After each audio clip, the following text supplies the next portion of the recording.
Good morning, everyone. It's December the 2nd, 2024. It's cold out there this morning, and Christmas is certainly coming on very quickly, and it's definitely a time of year when family and communities and everything get together. So I think it's a good time to reintegrate what I've been talking about community and the importance of community. I'm going to start with a little story, just how important community is. And it's a little story about Julie. And a couple of weeks ago, she called me up in a panic. She had a leak in her ceiling, and she couldn't get a hold of the workers that work with her. She couldn't get a hold of the landlord. She was in a total panic. She was trying to clean up the place. She was afraid she was going to lose her place and end up on the streets again, which most likely was not going to happen. And she's, well, what do I do? I can't afford a plumber. And I said, just calm down. And of course, she couldn't calm down.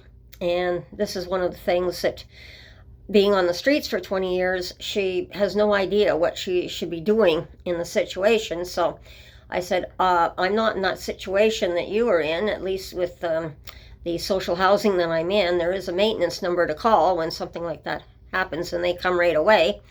Definitely, because a leak can cost a lot of money if it does too much damage as well. So whether it's big or little, they do come and take a look at it. And if it's necessary, they get their emergency plumber in. So she's learning things that are different for her, having lived on the streets, not knowing what to do. And she was so frustrated, she didn't know what to do. And in her frustration, she hung up on me.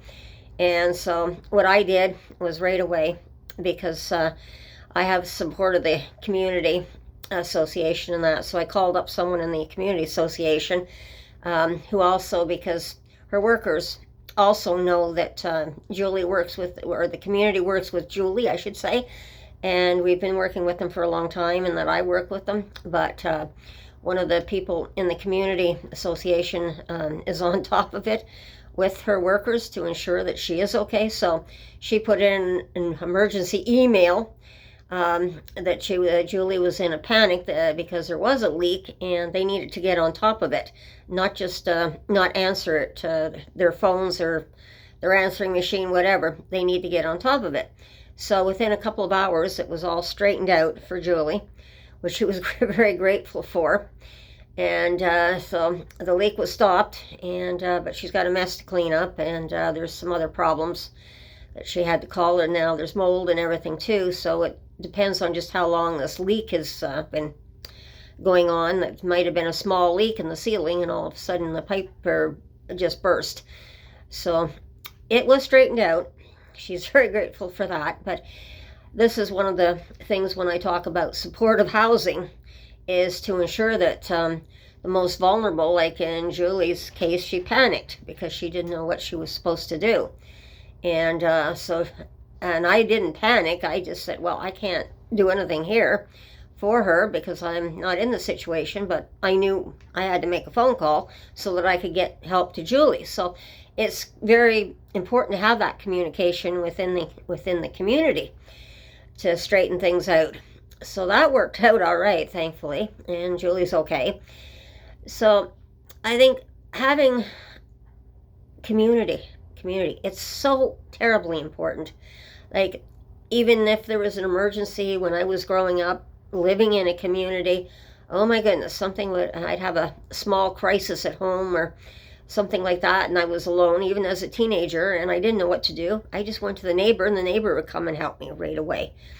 So, I mean, this is one of the important things of community.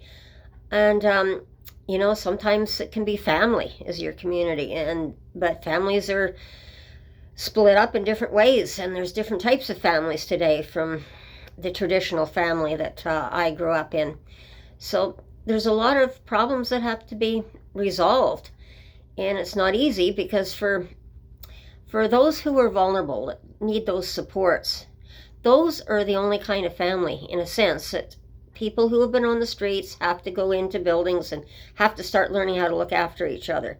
Those supports are the only thing that they've got that's even close to family that can help them. So when you get a call, it's always best to call right back and find out just how bad it is. But that was a good situation where we all work together as community. It strengthens our community. It strengthens communication that's necessary to keep a community going. And it's just on this weekend, it was really nice because our provincial MPP had her traditional pancake breakfast for the Christmas season, which was great. I went to that, which I enjoy, sitting down, having a meal with people in the community and getting to correspond, talk to other people within the community, people that I don't know. And then it was really nice too because a friend of mine that I hadn't talked to really before the pandemic showed up. So we had a nice chat for breakfast and were able to catch up on some times that we, like, what are we doing now, what we were doing in the past, and where are we at, and what's our future going to be like. So it was really nice to catch up like that. And that's so important. And here I am just going to a pancake breakfast. And, the Christmas tree was all decked out. And, of course, the kids were there and they had Santa come in and give out some gifts. So this was terribly important for community. And it was, and of course, the other thing that they had was the food box, which they asked people to come in and donate some food for the food bank.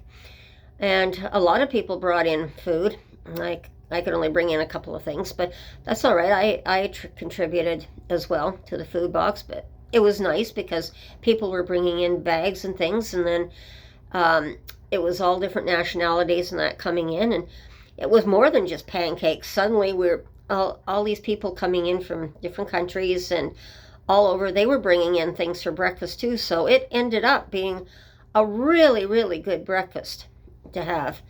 And just the camaraderie between people and seeing our differences and saying, well, yeah, this is why we're having the problems, and explaining to some of the refugees coming in why there's no housing available, and so they got a little idea of what our point of view was.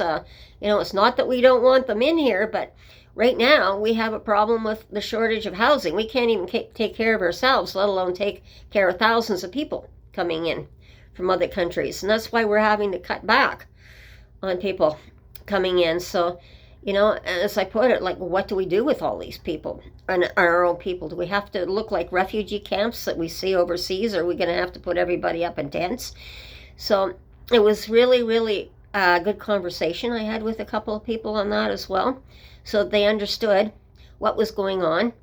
And now they're taking note, and they have to really, those who speak English especially, need to start taking note of what's actually going on by watching the news and seeing and talking to people in English or French, whichever they happen to speak, because a lot of people coming in from other countries do speak both our languages here in Canada as well. And it needs to be translated to people. So this is one of the things that I expressed, that since the gentleman spoke French and a bit of English, and then I had to get a bit of a translator in, but it was really good because then the translator was able to tell them what was going on, and that they need to tell other people and spread the word around. Because it's not because we hate people, no. We've got to solve our crisis that we're in, and the opioid crisis that we're in. All this is adding up to a serious crisis that we're in.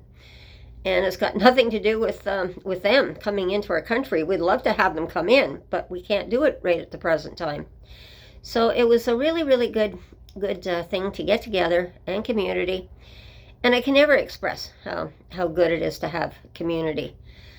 We're at a crossroads right now. The world is upside down. I can see right now, to me, it's almost like the calm before the storm. With this Christmas coming up, with the political upheavals right now going on in the world, with the wars going on in the world, we have famine with the refugee camps, and then you look overseas and you see in Europe and the protests and everything going on. And the one I just saw this morning on Georgia, they're not going to accept things the way it is.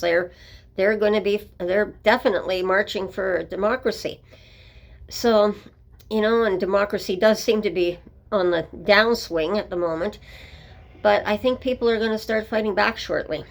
And I think it's going to be a very, very politically charged year and maybe next few years ahead for us till we can sort out things. And in that political conflict, again, I might also mention that we have some very important elections politically ourselves. We have the federal government at any time in 2025. Hopefully it doesn't happen till a regular time in the fall. But in the spring, we may have the provincial election too. So every time the political changes happen, they change the rules. Everything that was put in place, even for the homeless, this is what I'm watching now for the funding, everything that was put in place, I'm looking to see what's going to happen. Are they going to cut back on it? Because one party likes to spend. It was nice when we had two parties that were working together and got things in place, like the dental plan, just for an example, which I've been able to take advantage of too, thankfully, because I didn't have a dental plan. Are they going to cut back on that? That's a good question on me as being a senior right now, where I needed some extra help. So that was really good. But if the other opposition party gets in, is it going to be cut again? And we won't have a dental program, and what was put into place with the other two parties, is that going to go down?